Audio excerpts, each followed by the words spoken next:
Hello and welcome back to Post Credit Podcast. I am your host, Preston Moore. I'm joined by my co-host, as always, Raymond Vanilla. Raymond, say hi. What's up, y'all? All right, we have an exciting episode for you guys today. Personally, I have been on vacation this past week, so fun story. I'll lead off with my last couple hours.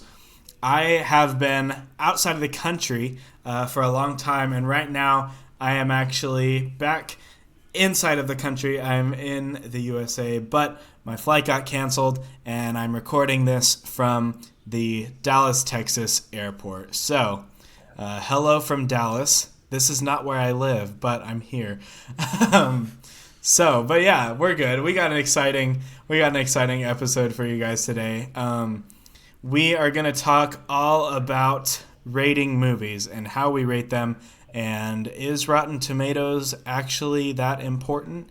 We'll discuss. So, that being said, Raymond, how are you today? I'm good, man. I'm excited. This is, when I was thinking about this, I was stuck in LA traffic, for like a good 3 hours. But yeah, I was really just sitting in my car thinking about this, and I was just like, Rotten Tomatoes really is the worst.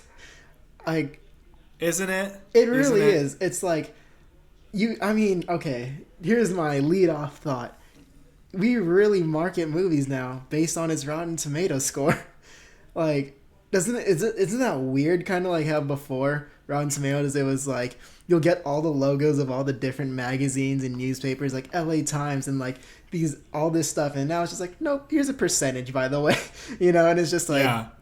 Because I remember when Fan 4 Stick came out, even they had like at least one magazine say this movie's good, and it was just like, okay, like it's like they got it hyped by one person. That's like it got people like me to come into the theater and see it. But now it's just like, oh yeah, Lion King, that has a failing Rotten Tomatoes score. No way, 50-some%. And it's just like, wow.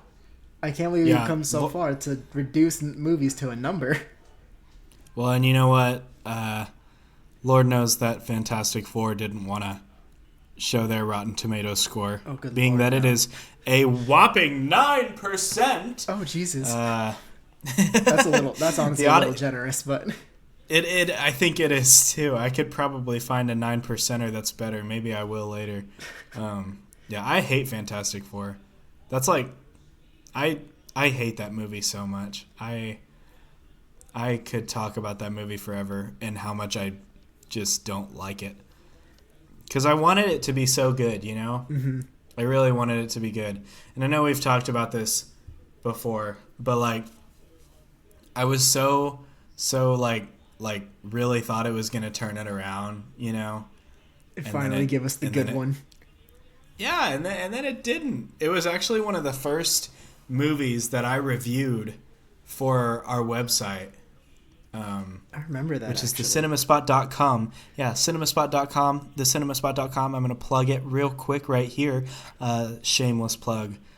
Go follow our website. But that was one of the first movies that I reviewed. It might have been the very first movie I reviewed.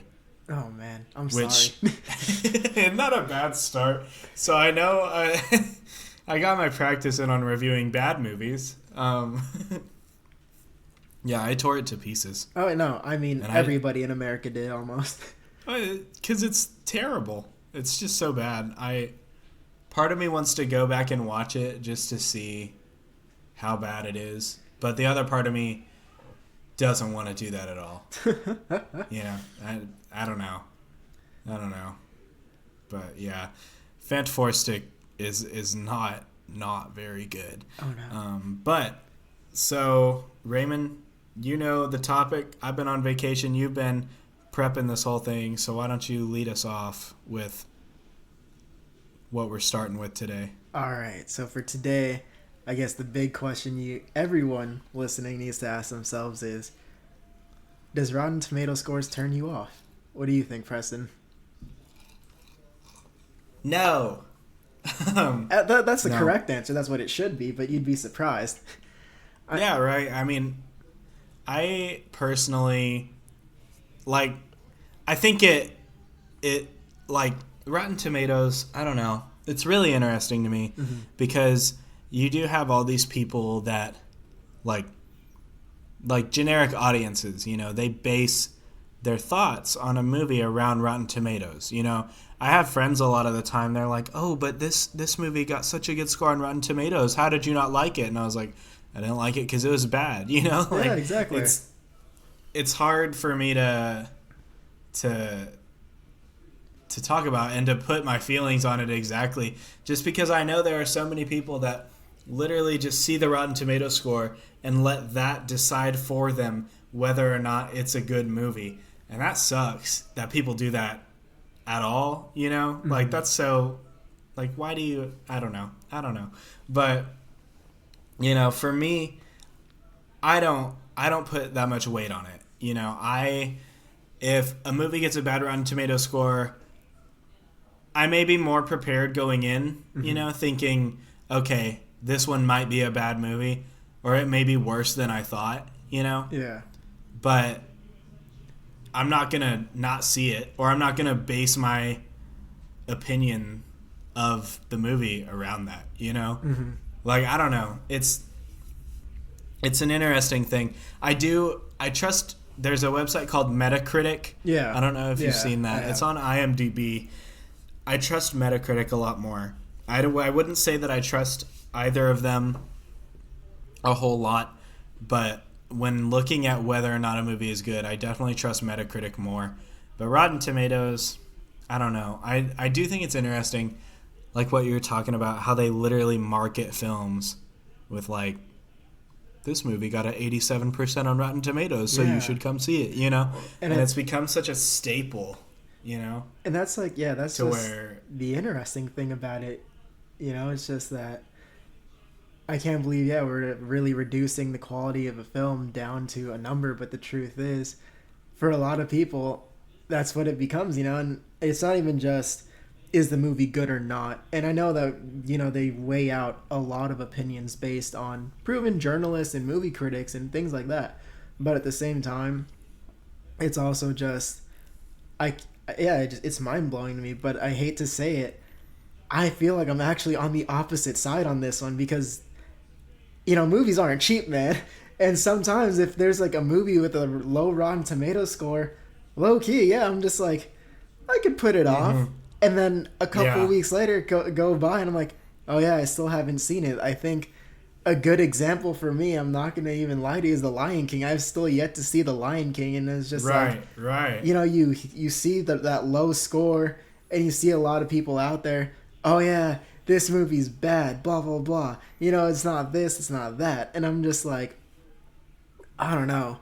Like, I hate to really say it. You hate to see it, but the truth is, sometimes a Rotten Tomato score can keep me out of a theater just because why am I going to spend $10, $12 to go see this movie when I can go see another movie that looks at least to be a little more promising? You know what I mean? Right. And, I do have certain people, like internet people on Twitter, whose opinions I typically agree with, people who I trust, when I see, or even, like I watch a lot of YouTube, like there's a lot of YouTube critics. Yeah. And I have my set list of like critics that I generally really agree with, so I might watch their reviews before a movie just to see. And I typically agree with a lot of what they say. So, the reviews, on one hand, reviews for a movie definitely matter in terms of, like, what, one, so you know what you're getting into, but two, like, that's obviously how a film's going to market itself, and that's how they determine things like the Rotten Tomatoes score, all that kind of stuff. And all that goes into whether or not you want to see it. Like, you think of movies like, and I don't know if you ever saw it, but Booksmart came out this year. Yeah. That's my number 3 movie of the year. Uh-huh. I've seen upwards of 35, 40 films this year. Damn. Still not I want it to be higher, not going to lie. Uh-huh. But, That's like my number 3 movie of the year. I loved Booksmart, but I would not have seen it if it didn't have so many people that I know and trust, talking about it on Twitter. Just that word of mouth came around, and I was like, oh yeah, I got a free afternoon, might as well go see it. And it's a comedy, and I saw it with literally, it was me and it was 5 middle-aged women, 2 rows ahead of me. Yeah, it was me and my gals, and it's a comedy, and so like when you see a comedy, you want to see it with a bigger group of people, because you want those laughs. For me, like the theater experience is a big thing for me when I'm seeing a movie. Mm-hmm. Whether or not I like a movie determines, like it can be determined on my theater experience. If I see a movie opening night, I'm more likely to like that movie than were I to see that movie, really? a long time afterwards. Yeah, even, I think, I'm not going to lie to you, I told myself I wasn't going to talk about this movie, this episode, 3 times in a row. But for the 3rd week in a row, I'm going to bring up Spider-Man Far From Home. Now listen, this relates to my point that I was making, though, that I was talking about. When I saw Spider-Man Far From Home, I didn't see it on opening night. I wasn't able to. And I ended up seeing it at a really late showing that only had about it was me, my dad, and then maybe 7 or 8 other people. Mm-hmm.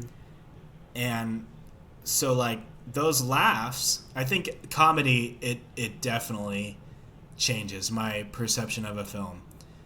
A lot of those laughs, when I didn't, it changes for me when I hear the big laugh around me. Does that make sense? Like the audience reaction to stuff, because like it's an about audience the experience. Laughing.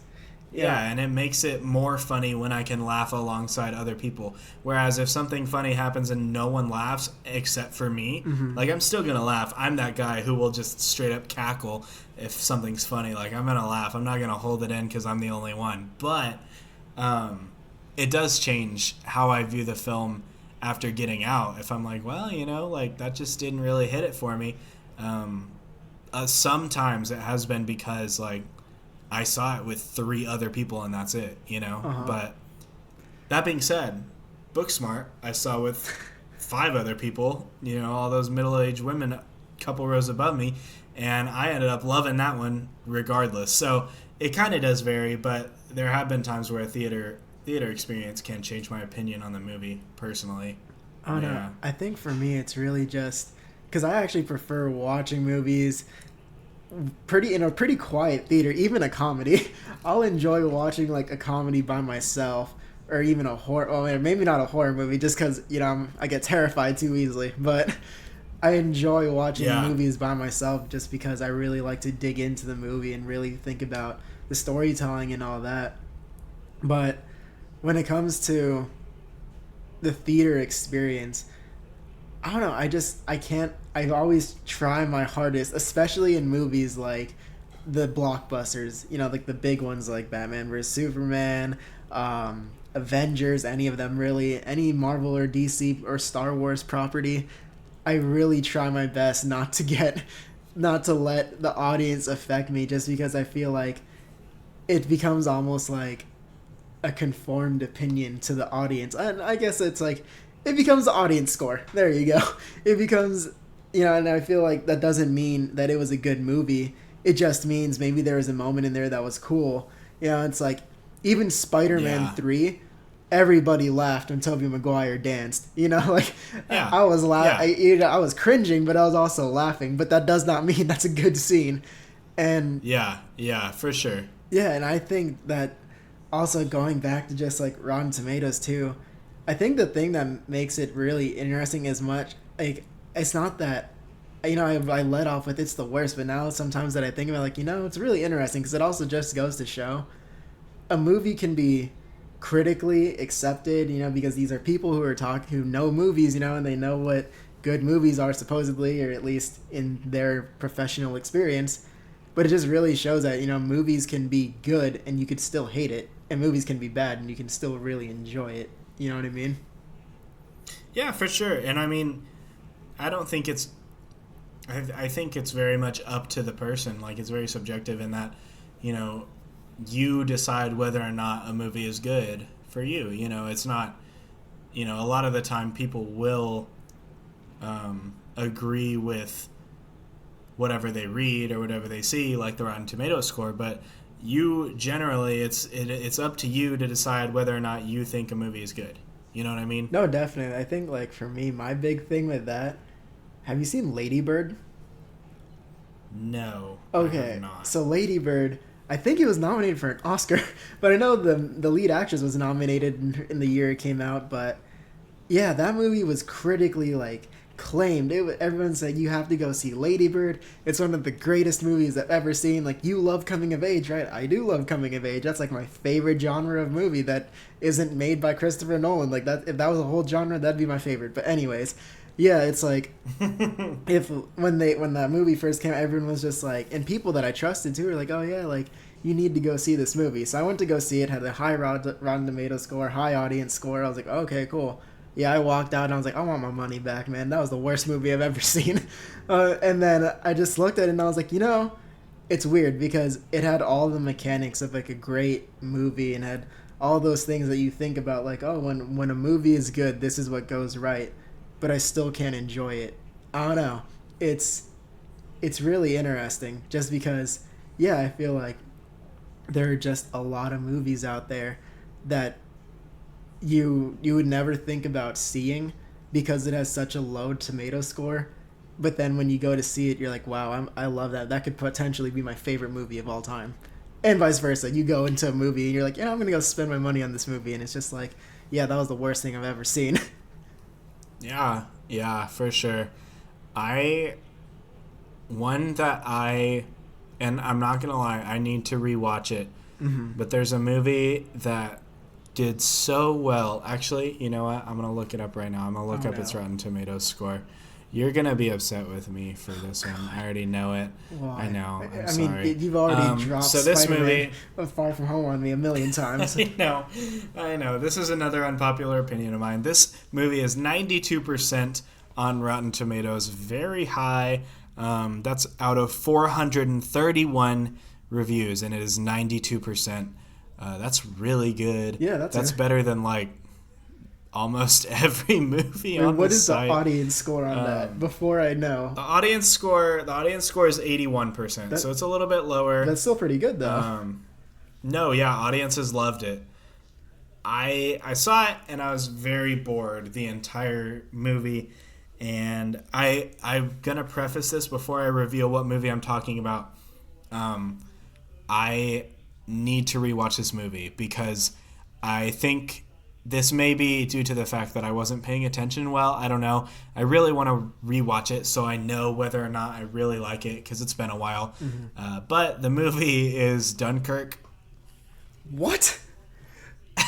For real? Yeah, I didn't like it at all. Oh, I was so bored. But that's like the ultimate theater experience. It's the ultimate boring experience for me. Why? Wait, tell me why. That's what I'm saying is I don't have fleshed out argument and reasoning because I don't remember enough. I just remember being extremely bored. I don't remember a single character's name. And okay, that's fair. I mean, to be fair, they barely talk in that movie, so it's hard to remember their names. Is another thing is I think maybe I wasn't paying attention enough. I don't know. Mm-hmm. I don't know. Maybe not. I was also on a date, so that might have had an effect. I was a little more... That can do it to you, man. Well, you know how it is. You get more focused on, getting the courage to hold a girl's hand, maybe. Maybe. Instead of watching the movie. I don't know, it was man. A long time If you put ago. me in a Nolan movie, I'm kind of in my zone, dude. Like, I don't care who I'm with. I could be sitting next to Christopher Nolan himself and be like, dude, chill out. I'm trying to watch the movie. Yeah, well, and another thing is I wasn't as big of a movie fan as I am now. I definitely know 50 times more about cinema as an art form and just about film. Mm-hmm.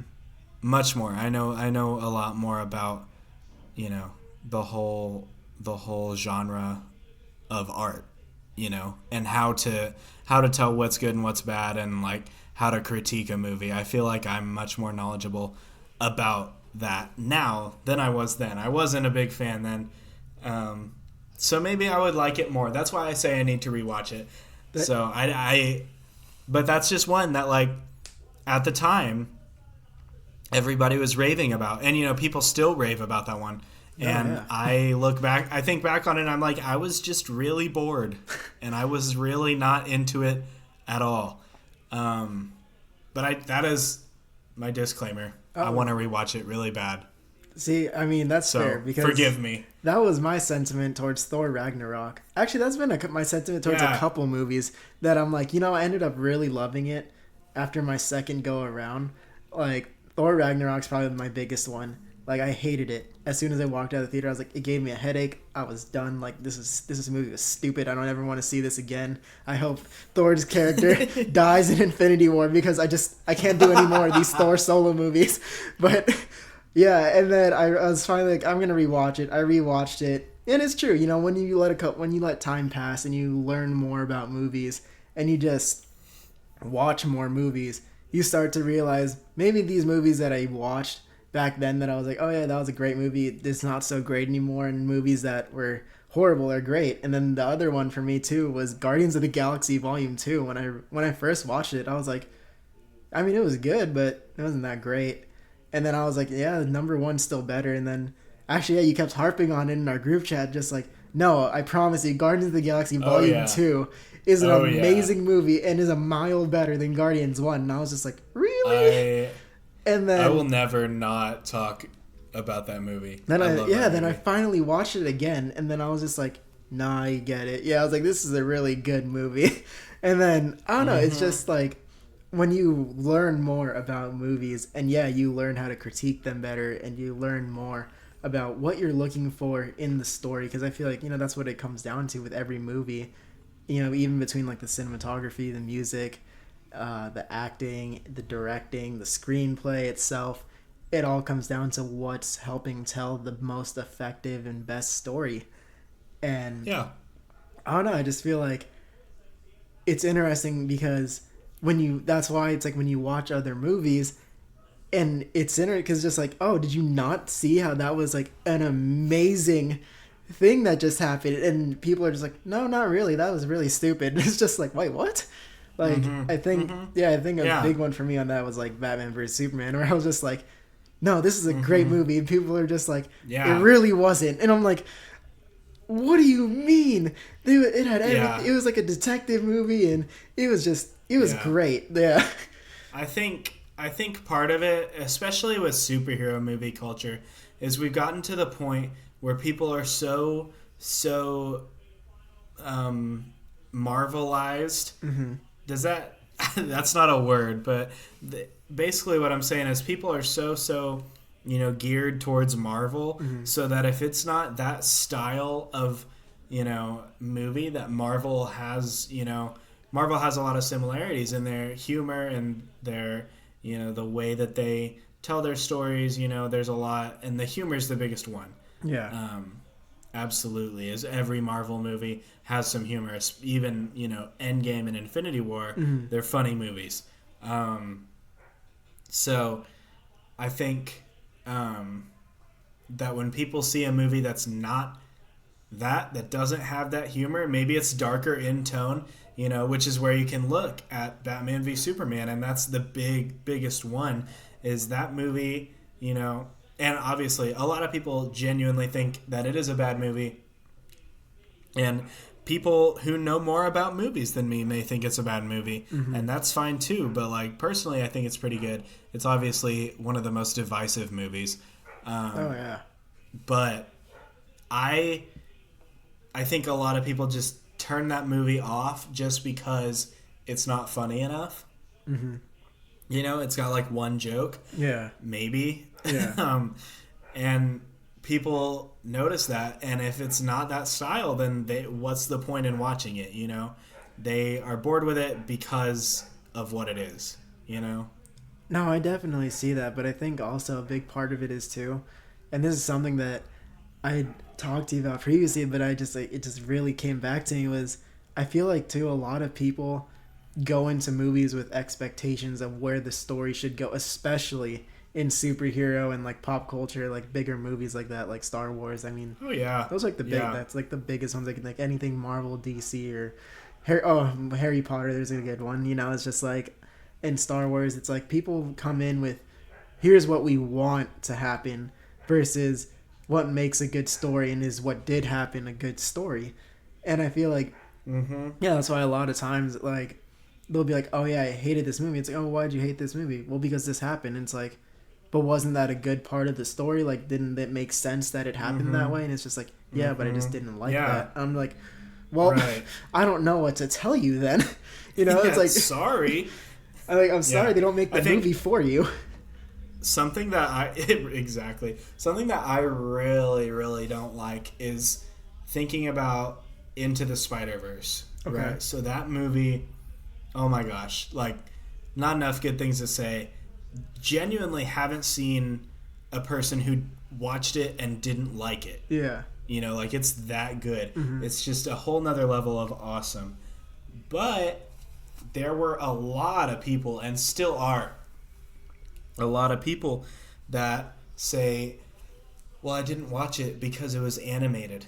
Oh God, that gets me. What? Why would you say something like that? Like, what do you mean because it's animated? I'm sorry it's a cartoon, but that's the best way that you're going to see a comic book come to life. First of all, like, animation is a better medium to see a comic book in its truest form come to life. Like, it's better than live action, even though live action can be more awesome to watch, you know? Yeah. But that's the first thing. But second, whoever said animation was only for kids? Like, I know. Not even. Like, you watch Into the Spider-Verse, yeah, kids can watch that movie and love it, but also it's a very deep and dramatic and complex movie, and a lot of the relationships that it forms, you know, especially when you look at Peter, I think for lack of a better word, Fat Peter. I was like Bum Peter, but that's one way to go about it. Bum Peter, that's a better. Sorry, I don't want to fat shame or anything.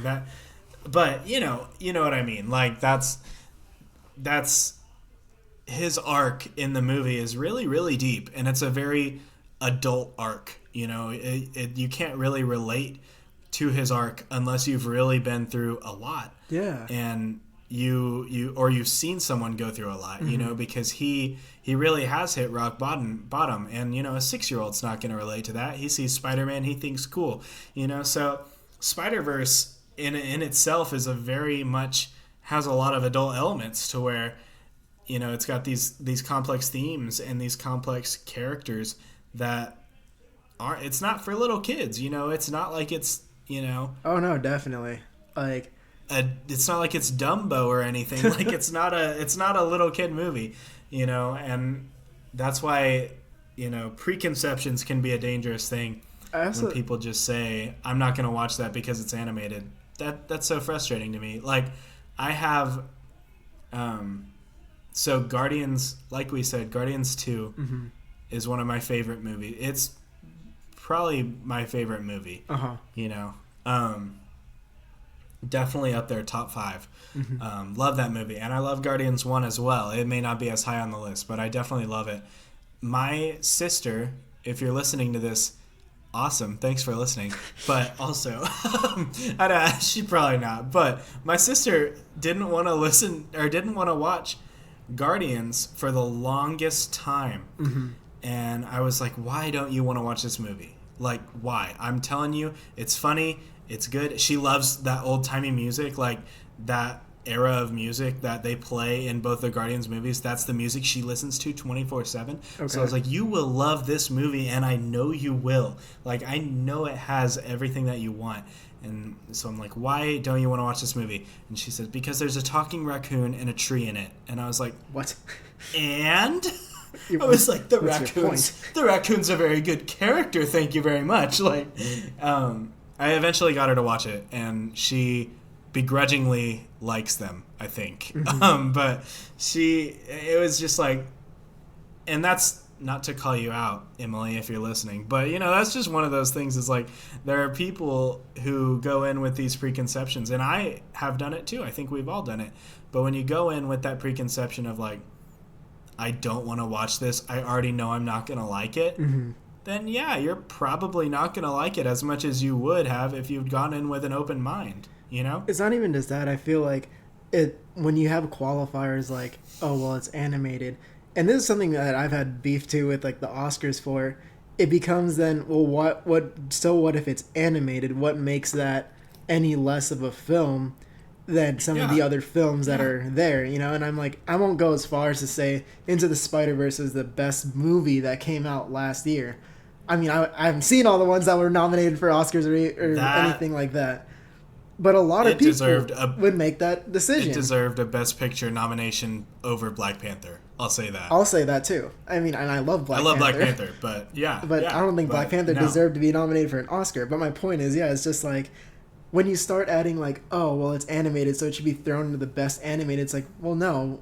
I mean, yes, okay, it should win for best animated, but at the same time, why are we saying that animated movies can't also be thrown into the conversation for the best movie of that year? You know, and another movie also proved that animation isn't just for kids. Sausage Party. Just had to throw that out there. When I saw that movie, I was like, yep. Like, I really thought, like, at first, I was like, oh, it's about talking food. That could be funny. And then I was like, oh, cute. Yeah. I was like, and then I saw like what it was actually about. And I was like, oh god, this movie is not for children. I was like, oh god. But my point is too. That movie tricked a lot of people. Oh yes. I'll say that. I remember when that movie came out, I was talking to a friend of mine who had two children, two little girls, and she was like, yeah, I thought it was a kid's movie, so I played the trailer for him. And it was, and then they just start dropping the F-bomb in front of her little girls, and it was like, what? Oh my god, like, what am I watching? Yeah, and that last scene, I was like, oh my god, this is happening. Yeah, I'm going to be honest, I didn't watch the movie, but I know what the last scene is. Yeah. Nah. No, yeah. I don't even want to. I looked at my girlfriend and I was like, I can't believe this is happening. I can't believe we're like this is in a theater. We paid movie to watch this happen. Yeah. But the point is, it's just like when you throw qualifiers on what is a good movie and how we review movies and things like that, and it's just like, oh well, it has this in it. Oh well, it's just this. And I think another thing too, beyond the, well, it's an animated movie, so it can't win Best Picture. For me too, it's like, well, go ahead. I read this, and I obviously wasn't alive for it, so I can't confirm it because I wasn't there, because I wasn't born yet. But let me look it up real quick. I heard that the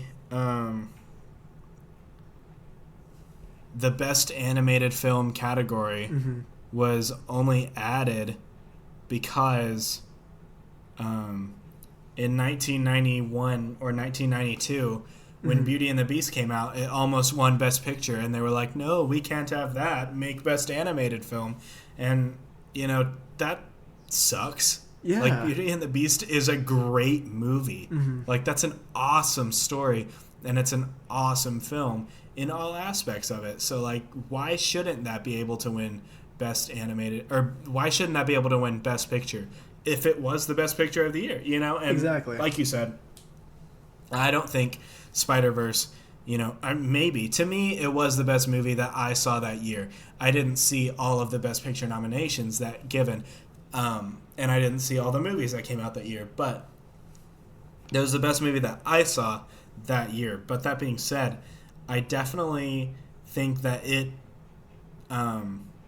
deserved a Best Picture nomination over a movie like Black Panther, which, God, I love Black Panther. I mean, I will vouch for that movie 24/7. I was honestly really happy when it got a Best Picture nomination, because even though I didn't think it necessarily may have, deserved such a high accolade, I was still happy that we were seeing superhero movies get that recognition. Exactly. Especially a movie like Black Panther that was an awesome superhero movie, and I'm glad that people are recognizing it because it was great, But that being said, Spider-Verse is probably it's significantly better than Black Panther, Yeah. I love Black Panther, but I can find some flaws in it. I can find a number of flaws in it, and I can talk about them. We could probably find a couple in there. Yeah, no, I could find 2 or 3. I could list them off right now if I needed to, but like Spider-Verse, like that's a movie I can't think of a flaw. Like that's a flawless movie. I like that's just good, and everyone agrees that it is just good.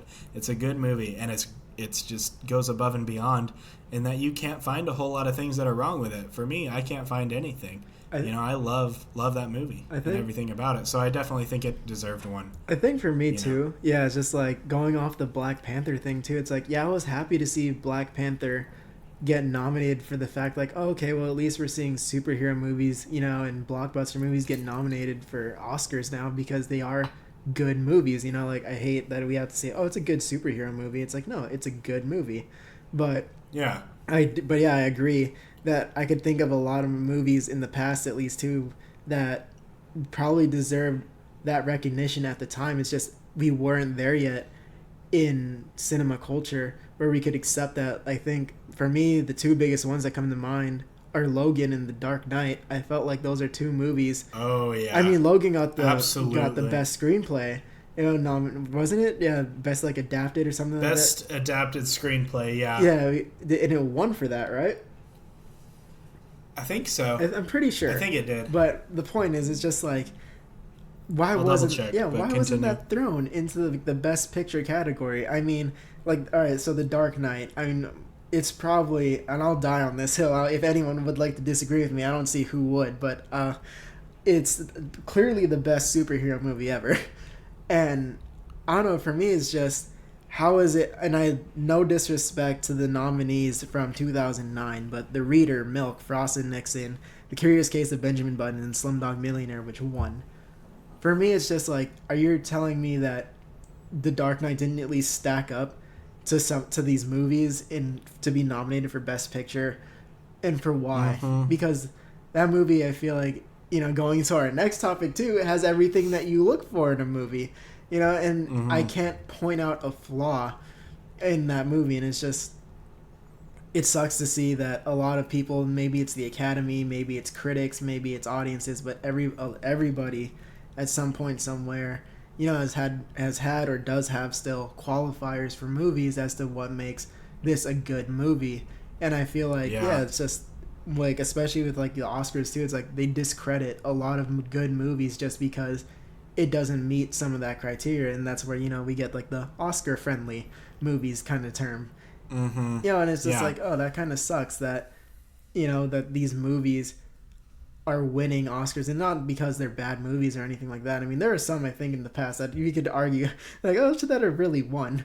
But it's just that we're not letting blockbuster movies especially just get that chance, even though they are, for a lack of a better term, better movies than the other stories that are being told. Well, and it's just like, well, by the way, Logan actually didn't win that. Call Me By Your Name. Oh, okay, well, to be fair, that's a really good one. Yeah. But at least they got the nomination. Yeah, for sure. And I don't know, I just think like, just because it's a blockbuster movie, like, yeah, they spend a lot more money on it, and it's a much, it's going to make a ton of money in the box office, mm-hmm. but that doesn't make it any worse. That doesn't mean that it's going to be lesser because of that. It should still be completely available to get the things, to get the awards that all these other movies can get. It shouldn't detract from the movie just because it's a blockbuster movie. You know what I mean? Yeah. Which was the whole debate with when they made that category that was like best popular film. It's just like, why? Oh yeah. Why can't a popular film just be good? Exactly. Like, and what even, I'm glad they got rid of it, because what defines a popular film? Exactly. Like, and they announced that category like this summer after Infinity War came out, and I was like, you literally just created a category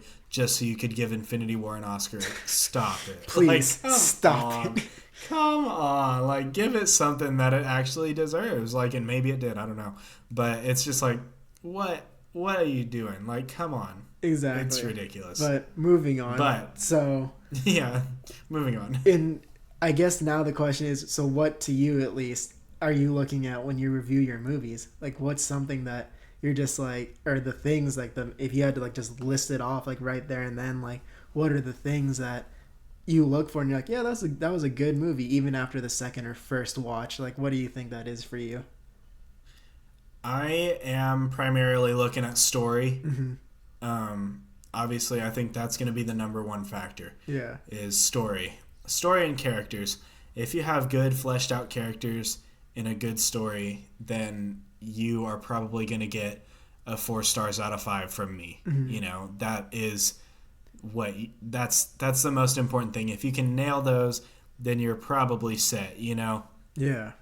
If your story's cohesive, if the script itself is tight, if it makes sense, you know, if it flows, if the pacing is good, stuff like that. That's all story elements. If your story's good, then typically, for me at least, in my opinion, the movie is good. Now, that being said, there are some things that can come in and detract from that, Mm-hmm. where you look at performances. You know, I hate to put it on an actor because it's a tough thing. But sometimes an actor's performance can be pretty bad, you know. Yeah. And when you look at that, you kind of also have to look at, well, was the script bad or was he bad or she bad? Mm-hmm. You know, because sometimes it's, you know, you got a bad script and there's nothing you can really do with it, or a bad character design. When I think about that, I think of Jared Leto's Joker. Yeah. I love Jared Leto. I love the Joker. I think the potential there was through the roof, and I think they squandered it. I don't think he did. I think he did the best he could with what he got. But when you put yourself in his shoes, he walked into a meeting and they said, okay, so we're going to tat him up. We're going to make him have a grill. He's going to have damage on his forehead, and he's going to play this mobster, like gangster type. But he's type still guy, not the main villain. And he's going to. But he's just a side character, like all that, and like he walks out of that meeting and he's like, oh man, what do I do with this, you know?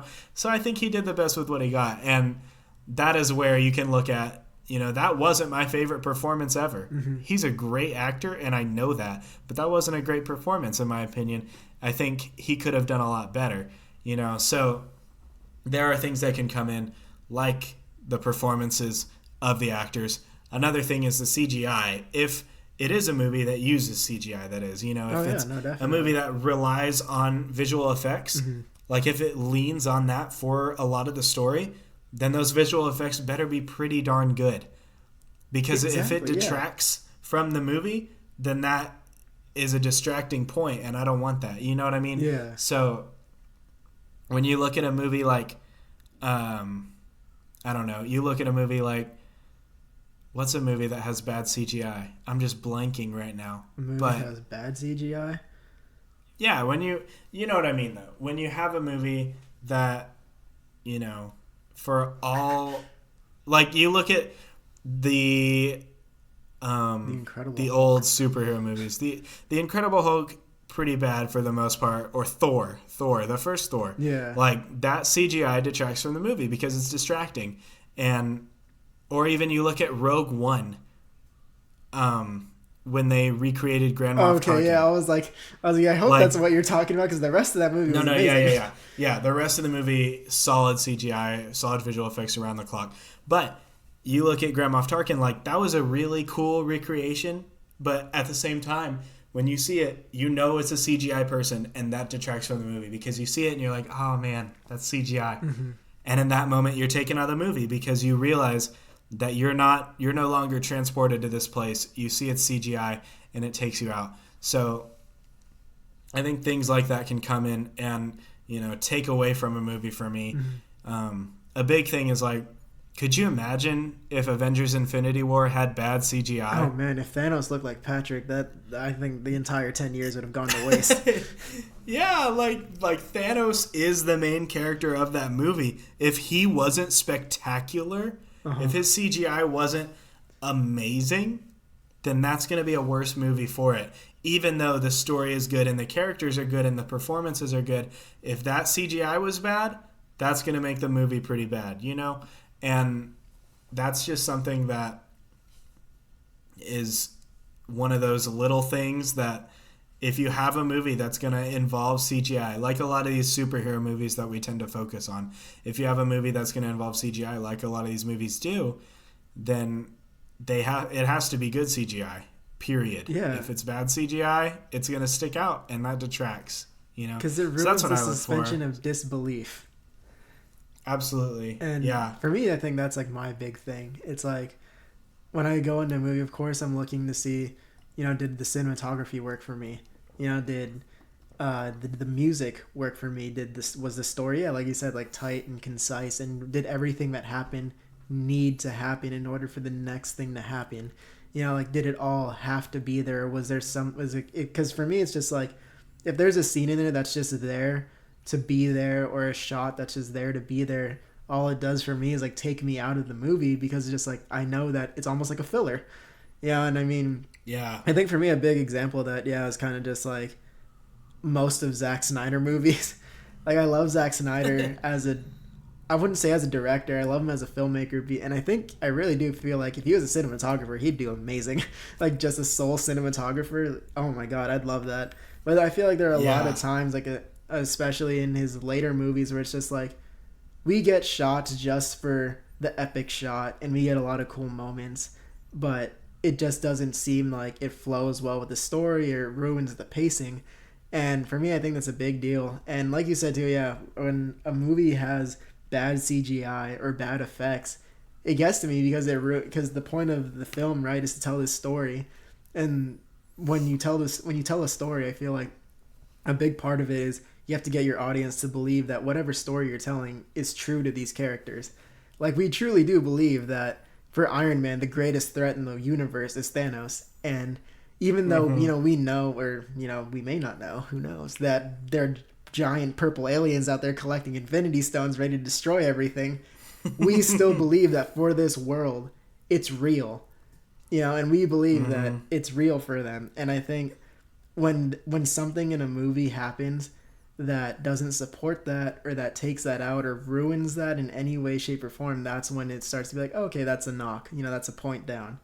But at least for me, I think that's what I look for, just because I want everything to support just the story, because that's what a movie really is. And so if an actor, it's like I hate to throw it on an actor, but like if your lead actor doesn't perform well, then of course it's not going to be a good movie, just because you could have the best story in the world, but if I don't believe him, then it's over. And and I think a good example of that is Hayden Christensen in the Star Wars prequels. Oh, you hate to see it, because I love Hayden Christensen, but you hate to see it. Right. Now you think about that can go a lot of different ways, because you can think, part of me, something that I have said before is Hayden Christensen, maybe he's not a good actor, but he wasn't given a fighting chance with the script. And, that's a topic for another day, but I don't think the script of those movies is very good. I mean, you look at the line, I hate sand. It gets everywhere. What are you doing, man? This is Star Wars, and you're talking about how you hate sand? I mean, if you're Hayden Christensen, put yourself in his shoes. You get handed that script by George freaking Lucas. Who are you to tell him no?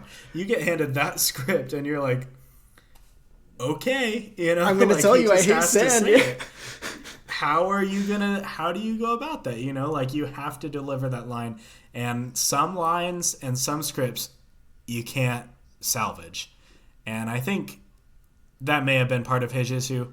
But at the same time, a lot of people will say that it's all on him, And the same way that a lot of people, I think you have said something similar to this in the past, but a lot of people don't like those first 3 Spider-Mans because Tobey Maguire, know? Yeah.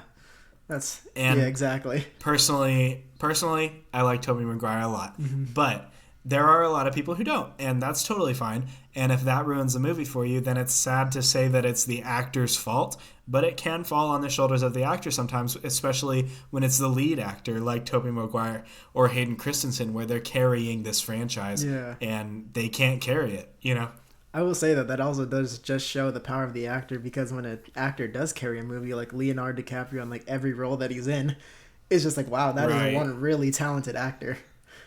Yeah, absolutely. But and well, we are running out of time, so let's just are you ready for it? Yeah. You ready for it? Let's knock it out. So what we're going to do now for our last segment of this episode, we are going to list 3 movies that we disagree on the Rotten Tomatoes score. So, like, if the Rotten Tomatoes score is good, and we actually think that it is a bad movie, or if the Rotten Tomatoes score is bad and we actually think that it is a good movie, that's what we're going to talk about. So, Raymond, we'll start with you. So, what is your first one? So my first one is definitely Batman versus Superman. It currently weighs in at 28% on the tomato meter. And for me, I'm like, that's really, really harsh. Because I understand that the movie was long, and a lot of it is just, oh, it's grim. Well, yeah, so what if it's grim? Does that make it a bad movie? It's like when you're talking about the Marvelized thing, you know? It's just like, why does grim have to be bad? You know, and I don't think that it deserves that low of a score. I mean, I understand it wasn't the greatest movie in the world just because there's some plot points that were really confusing, at least, but at least that was solved up in the Ultimate Edition, I'm just saying. But anyways, yeah, it just sucks to see what I think is a good movie have such a low score for things that when you look through the reviews, it's like, oh yeah, it was really grim. But that's my number 3. What's yours? Yeah. So I'm going to say that was my number 3, but I literally just changed it as we were talking about it. So before I say my number 3, I'm going to talk about that a little bit. I agree with you. Mm-hmm. I love Batman v Superman personally. It's a movie that I really like a lot. I really like the Lex Luthor character a whole lot, which I could talk about that another time, but he is one of the driving forces, as well as, I really like the story.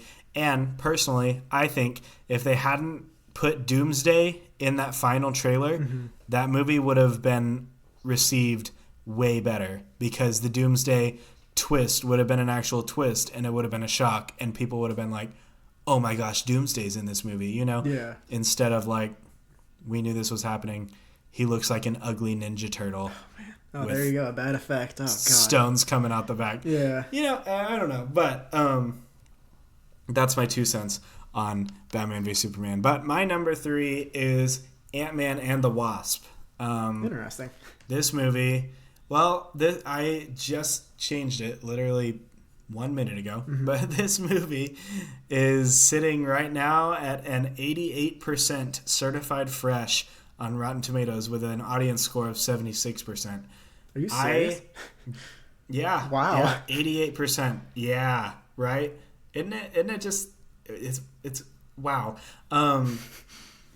Now, I don't hate this movie at all. I enjoy it. I think it's very lighthearted, and that is the one word that I would use to describe this entire movie, is lighthearted fun, because that's all it is. The problem is it doesn't have enough of that, and I think that the characters kind of suck. I think they took a lot of great elements from the first Ant-Man and threw them in the trash, and that's sad. But yeah, a lot of people love this movie, and clearly, I mean, it's 88% with 397 reviews. And it's certified fresh, and I got out of it, and I was like, there were a lot of things in that movie that really let me down. Gotcha. But yeah, that's my number 3. What's your next one? So my number 2 is Star Wars The Last Jedi. I don't know, man. Okay. It's at 91% fresh. I'm like, all right, I don't think it's as bad as any of the prequel movies, but I definitely don't think it's better. I don't actually know what the Force Awakens score is, but I definitely don't think The Last Jedi was this great of a movie. I think its audience score, which is a 44%, is a lot more close to what its score should be. Yikes. That doesn't really surprise me, though. For me, it was just like, a lot of the things that happened there, I was like, wait, what? And there was a lot of, I felt like some of the scenes in there, especially like, and I hate it because I know that she got a lot of flack for her role, and it sucks because no actor should ever be berated because of a role they play, I mean, that's like their dream. But yeah, it's just the character of Rose just really didn't work for me in any in any aspect, and I was just like, I can agree with you on that. I hate that what happened to her. that just shows how toxic the fandom was. But Exactly. the character itself was not great, and it could have been a lot better. Yeah, and for me, and she had a decent amount of screen time, or at least, and even if it's not that much, she had way more than her character should have had. I mean, I will give it that there are some things about that movie that I did love. Like, that is probably my favorite visual Star Wars movie, because the cinematography in that movie is amazing. But yeah, it is, and it feels very different from the rest of Star Wars. Yeah. In the cinematography and in every other aspect of the movie, but the cinematography as well, yeah. And there are some moments too that I do enjoy, but there are just a lot of things about it, and I hate to, you hate to see it, but yeah, Rose, it's just like, we spend so much time with her, and it's just like, we really didn't need this character at all in this movie, but that's my number 2. What is yours? That's the third time you've said you hate to see it, so I think that's going to be the title of this episode. You hate to see it. Like, I just recently learned that was like a meme. Like, that was a thing. And I was like, oh, wow. I say that from time to time. So my number 2, this one. Oh, no. I'm laughing just thinking about it. I don't think you'll dislike it. I just think you'll be surprised that I came up with this one. But this movie is currently sitting at a whopping 9% on Rotten Tomatoes. The same exact score that Fantastic had. Okay. A movie that is probably my least favorite movie, and this movie is one of my favorite movies. The audience score, though, is 51%, which is nice, but there are only 51 audience ratings, so that doesn't have a whole lot to go off of. But 9% on Rotten Tomatoes, definitely rotten. This is Mike Myers' Cat in the Hat from 2003. I can't believe that movie is rated that low. 9% is harsh. That's cruel. I mean, that's emoji level. That's emoji harsh. Movie cruel. Like, that's really messed up. Yeah, that's what that Emoji Movie was god awful. But I personally like. Obviously, there are a lot of things that are wrong with this movie, and I get that. Like, I get it. There are a lot of elements. Like, they use some CGI in this movie that is so terrible. And, there's a lot of, the child acting is not great, especially by the kid. And obviously, the design for the cat is pretty creepy. Hey, it's not as bad as cats. Well, we could get into that another time, but it's not a great design regardless. Like, it's just a weird thing. The whole movie, there are a lot of things that are wrong, but this movie is so funny.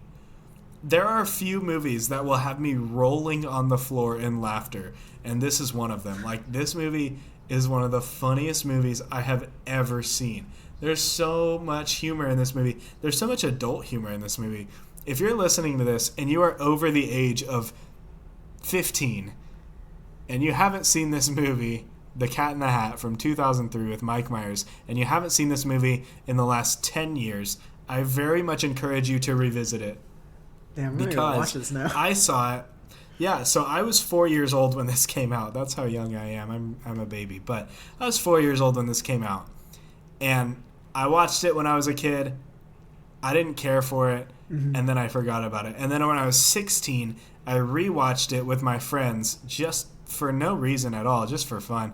And we loved it. And that's when I rediscovered this movie. And since then, I have watched it so many times because it's always one that I pull out whenever I have friends over because it's such a funny movie. And people always get mad at me whenever I pull it out. I'm like, wait, I got something for you guys. You're going to love it, I promise. Then I pull it out and they're like, what the heck? We do not want to watch that movie. Out of any movie, you choose that. But I think it's so funny. Yeah, that's all I can say is the humor in this movie is just so good. And there's so much of it that it's my... It's your unpopular opinion. It's my unpopular opinion. 9% is really harsh. Yeah, that's brutal, man. I understand. That's really cruel. I understand I wouldn't give it certified fresh even. Like, I wouldn't say that. There are so many things that are wrong with this movie from a filmmaking perspective. But based on the humor alone, I would give it at least 40. That's fair. Yeah, I could agree with that. Like, 40%, like that's at least, not terrible. Yeah. So yeah, go back and watch it. But what is your last unpopular opinion For me, that you I have? feel like it's not that unpopular because I see a lot of people with this, but it still shocks me that its tomato meter is this low, weighing in at 56% with an audience score of 75. Man of Steel. I mean, Really? yeah, it's hard for me to believe that people don't like this movie. The only thing that I have a knock on this movie for is Michael Shannon says, "I will find you," like I swear 90 times in this movie. I will find you. Exactly. I'm just like, okay, man, like we got it like in the first hour, but after a while I was like, can you not? But yeah, for me it was just like, I don't know, one, this is a movie where the cinematography, the music, the acting, all of it's good. The story is good. Like I said, minus that one line, I really can't find anything wrong with it. Like if I had to rate this movie, I'd give it at least like an 85. Like it's up there for me. It's just I just don't understand where people don't like it. And that I feel like this is my ultimate example of you had expectations up to what a movie should be, and you didn't, and the movie didn't give that to you, and that's why you gave it a low score. Because a lot of people would say that, oh well, Superman's supposed to be bright and hopeful, and this movie was a little bit more grim, and I'm just like, or a little bit more dark and grounded, and I'm like, yeah, because it's a new take on this character. It's like you can't expect everything to be the same as the source materials. Everything would be boring. So, it's just like, but for what we got and what the directors were going, what the director and screenplay writer were going for, it's a really good movie. But I digress. That is my point. That is number one for me. Man of Steel. Yeah, I can definitely see that. I like Man of Steel a lot. That is one of those movies that like I that's another one that I need to go back and rewatch. I've been wanting to rewatch that movie for so long just because I remember really, really liking it. I just haven't seen it in a really long time, so I don't know what my opinion on it actually is. It's one of those movies that I would have to rewatch to get an opinion on because I don't remember enough to have a solid opinion on it. You know what I mean? Yeah. I do remember the one thing that I really, really like, and one thing that I think is one of the most underrated characters, period, is Lois Lane in the DCEU. I love Lois Lane. Like, she's one of my favorite parts in Batman v Superman. A lot of people thought that her whole subplot was kind of a weak point in the movie, but it's one of my favorite parts just because I love the presence of this. Like, it would be so easy to make Superman's girlfriend like a damsel in distress. Like, Yeah. that would be the easiest thing. He's Superman. He can always save her. You know what I mean? But I feel like she is a really strong and confident woman that, like, is obviously what we need more of in Hollywood these days. But it's also, like, something that there was a trap that they could have fallen into, being that she's Superman's girlfriend, but they didn't fall into. So, yeah, I definitely like Man of Steel as well. But my number one most unpopular opinion, I've talked about this before. I'll talk about it again. The Amazing Spider-Man 2. This movie is sitting at 52% on Rotten Tomatoes. Damn, 52? 52. It is rotten. The audience score is a little bit better. It's 64% on the audience score, but still 52% on Rotten Tomatoes. Not very good at all, but I love this movie. Period. Like, that is all I want to say about it, but I'll go on. I recently rewatched all of the Spider-Man movies in anticipation for Spider-Man Far From Home. And I got to the point where I was watching this movie and I was like, okay, like, I liked this movie when I first saw it when I was 15, but I'm probably not going to like it this time because now I know a lot more about movies and I might see a lot of the flaws that I didn't see when I was 15, and so I went in expecting this, like, just trash movie the way that everyone treats it. And I watched it, and as the movie went on, I got more and more into it to where I got to the end of the movie, and I was like, that was great. Like, that was so good. And I finished the movie. I was like, so when's the bad part coming? And it never came, just because so much happened. And I was like, this is just a good movie to me. I really, really like this movie. I love Peter in this movie. I love him and Gwen. I love their relationship. The death of Gwen Stacy really hit hard for me. A lot of people make fun of it, but I really like that. That death really hit me, and a lot of this movie is carried. Hit her too. Yeah. Okay. Well, that's fair enough. Yeah. Thanos thought he was cool with the snap, but Gwen Stacy's back did it first. But I really like that. That scene is very emotional to me, and I think a lot of the movie is carried by Andrew Garfield and Emma Stone's chemistry, but I don't think that's a bad thing. I think the first Amazing Spider-Man is carried by that as well. A lot of people have a lot of bad things to say about Electro in this movie. I really like him. I didn't get that. Like, I loved Electro. I really like... I don't have any problems with his character in this movie. Like, I think he's a really, really cool character. I love the way they develop the whole Max Dillon character before he becomes Electro, how he's kind of obsessed with Spider-Man. Nobody knows his name. So when Spider-Man's like, you're my eyes and ears, like, I don't know. That's just one of those things that this movie has so many moments in it that are just perfect Spider-Man moments. You know, like it just is Spider-Man to me. Like that moment. There's another moment when he walks the kid home with his science project. There's obviously the final scene where that kid walks up and he's got the Spider-Man outfit on and he's going to stop the Rhino. Like, that scene to me, like, I love that scene. And it's like Spider-Man's return after 9 months of being gone after Gwen died. And I don't know. That's another thing.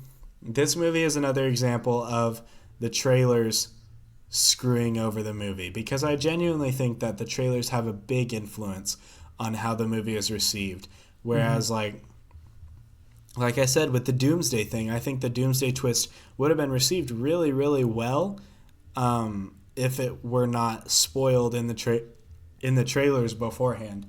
And I think in The Amazing Spider-Man 2, they marketed that final shot of him against the Rhino so much. Like, that was in every trailer and every TV spot and everything. And then so people were expecting the Rhino to be this big character in this movie, and he's really reduced to a couple cameos and that's it. And people really didn't like that. And that's just because of the way they marketed it, you know? Like, that doesn't have an effect on what the movie is, you know? Exactly. But yeah, I could go on about this movie forever. I really, really like this movie. I think it's really good. I think it's, in my opinion, the most underrated comic book movie. But yeah, that's my last one. It's amazing. It is amazing. It is amazing. It says it in the title. How do you guys not see it? Come on. It couldn't be more easy. What the heck? Yeah. It's really good. But the Fantastic Four is not fantastic. So oh no, it's not even Fan Four Stick. It's not even Fan Four Stick. It's like Fan Two Stick at best. Okay. That being said, we are out of time for today, guys. Thank you guys for listening. We really do appreciate it. If you're listening and you've liked what you heard, make sure to leave a thumbs up or a 5-star review or whatever quantifies or qualifies as a like on whatever service you are listening to. That really does help us out a lot. We really appreciate it. We'll be back next Monday with more juicy content to talk about. Maybe we'll have seen some new movies by then we can talk about for you guys. But next Monday we'll be back. If you want to follow me on Twitter, I am at Preston C. Moore. If you want to follow Raymond on Twitter, he is at Arvinyah, Rvinyah. If you want to follow the website that I mentioned earlier in this episode that we both work on, that is called The Cinema Spot. We're on Twitter at The Cinema Spot. Or we are online at thecinemaspot.com. Make sure to check us out. But with that being said, we're out of time for this episode. So thank you guys for listening, and we will be back next week. See you later. Thanks, y'all. Peace out.